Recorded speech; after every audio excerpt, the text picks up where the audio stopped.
Hello everybody, my name is Marko Zivkovic. I am a student at Illinois Institute of Technology. Today's topic is the relational algebra. First of all, let's check the presentation outline. As you can see, first we're going to talk about the background of relational algebra. Then we're going to go to the crucial point of this presentation, which is fundamental operations. Next we're going to proceed with examples. And then we're going to have an example which compares SQL with a relational algebra. Also, we will have the problem and answer section. We will conclude this presentation with additional readings and study material which I recommend.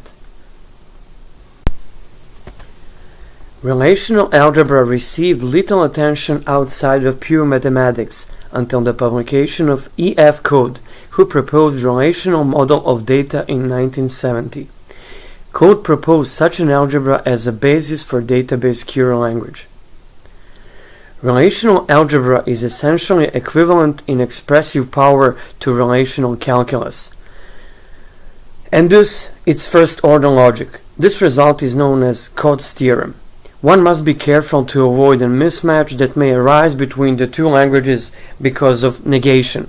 If negation is applied to the calculus, it constructs a formula that may be true on an infinite set of possible tuples, while the difference operator of relational algebra always returns a finite result. To overcome these difficulties, Code restricted the operands of relational algebra to finite relations only, and also proposed stricted support for negation not and disjunction or. Because relational algebra is procedural query language, it represents the base for SQL and other relational languages.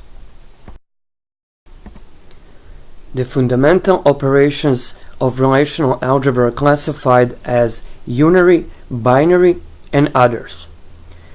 The select, project, and rename operations are called unary operations because they operate on one relation. The other three operations operate on pairs of relations and are therefore called binary operations.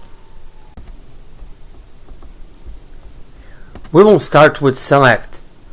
Select selects tuples based on a criteria.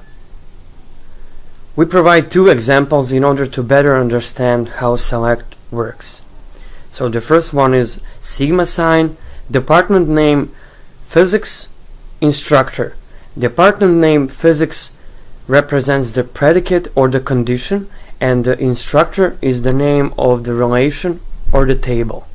So in other words, it means select everything from instructor table where department name is physics.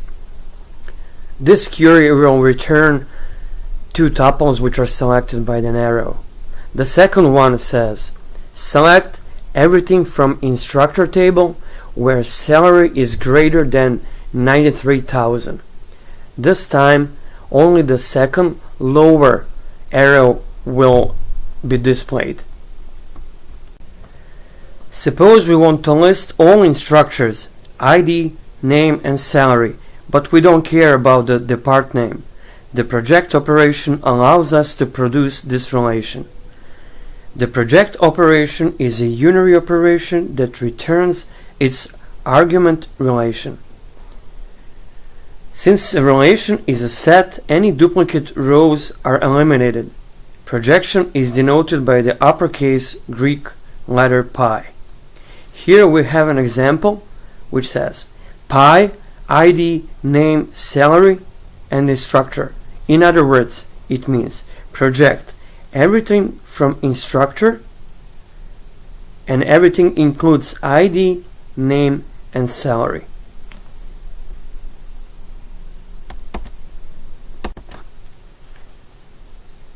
Unlike relations in the database, the results of relational algebra expressions do not have a name that we can use to refer to them. It is useful to be able to give them names. The rename operator, denoted by the lowercase Greek letter rho, let us do this. The next fundamental operator is union. As you probably know, union is used with sets. The best way to see how union works in relational algebra is an example. Print all the courses taught in fall 2009 and spring 2010. The first statement returns the courses taught in fall 2009. 2009 is the condition stated in the select statement as a predicate. The bottom line returns the courses which are taught in spring 2010. The union sign between them does the magic.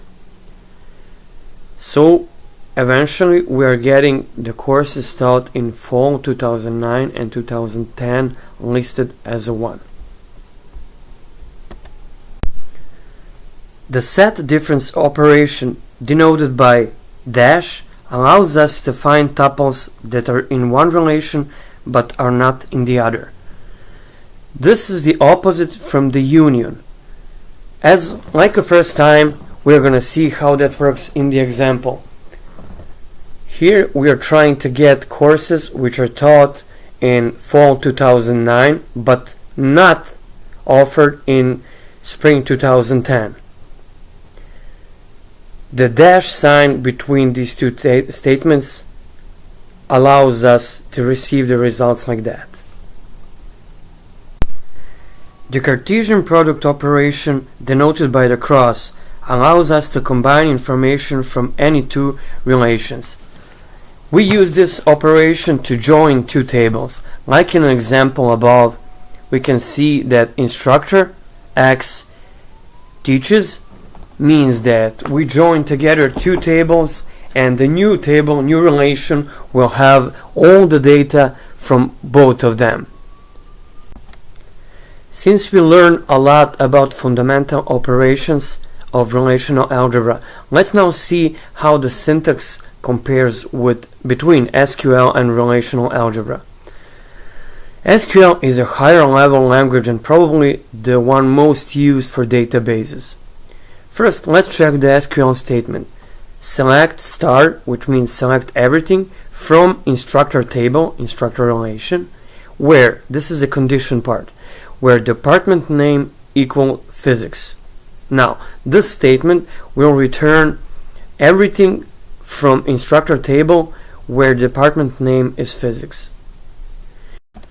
The bottom line is relational algebra expression, which returns the same relation as the SQL statement above. Now, let's solve some problems. If you carefully follow the material, they're going to be easy for you. Remember, you can stop the lecture at any time, do it on the paper, test yourself, and later check for the solutions. As I promised, these are the solutions to the problem. Please check them carefully, and if you have any problems, go back to the beginning of the lecture, or at least to the part which you didn't understand well. Let's summarize today's lecture. First of all, we realized that relational algebra is a low-level form for expressions. Even though it's a low level, it's a great base for relational database languages used in most of database languages today. We cover all the fundamental operations, and also I would like you to continue reading and watching the lectures about relational algebra. Please follow the links below. I enjoy making this lecture. I hope that you also enjoy watching it. If you have any questions, you have my email, so please send me the questions. Bye.